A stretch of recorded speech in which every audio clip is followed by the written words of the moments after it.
تو زندگی کا اصول بنا لیجئے کہ اول تو دوسروں کے دلوں کو خوشی دیں، اور اگر کسی کا دل کو خوشی نہیں دے سکتے تو کم از کم تکلیف تو نہ دیں۔ اول تو آپ دوسرے کی تعریف کریں، اگر تعریف نہیں کر سکتے تو دوسرے کی غیبت تو نہ کریں۔ اول تو اپنے مسلمان بھائی سے دوستی کریں، اگر دوستی نہیں کر سکتے تو دشمنی تو نہ کریں۔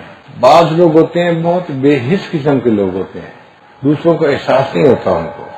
اللہ تعالیٰ کی نظر میں ایسے لوگ سب سے زیادہ برے ہوتے ہیں جو بے حس ہوتے ہیں۔ بنی اسرائیل کی ایک عورت تھی، حدیث پاک میں اس کا تذکرہ ہے، صائمۃ الدہر تھی اور قائمۃ اللیل تھی، ساری رات تہجد پڑھتی، سارا دن روزہ رکھتی، نیک بیوی تھی۔ اس زمانے میں ریفریجریٹر نہیں ہوتے تھے، تو کوئی کھانا بچ جاتا تو اسے ہوادار جگہ پہ کھلا رکھا جاتا تھا۔ اس نے چند مرتبہ اپنا دودھ رکھا، رات کو بلی آئی اور دودھ پی گئی۔ اب اس عورت کو بڑا غصہ تھا، بلی نے میرا دودھ پی لیا۔ اس نے کہا اچھا میں اس کو پکڑوں گی نا تو اس کو خوب سزا دوں گی۔ ایک دن اس نے بلی کو پکڑ لیا، اس نے اس کو پنجرے میں بند کر دیا اور کہا کہ میں اس بلی کو نہ کھانا دوں گی نہ پانی دوں گی، اس کو بھوکا پیاسا رکھوں گی، سزا دوں گی اس نے میرا دودھ کیوں پیا۔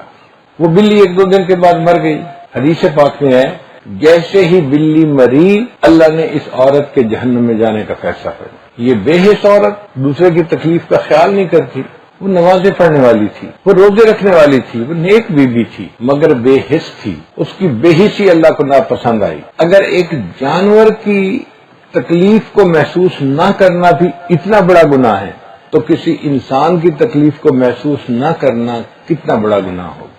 اس لیے بے حس نہ بنے، دوسرے کی تکلیف کا ہمیشہ احساس کریں۔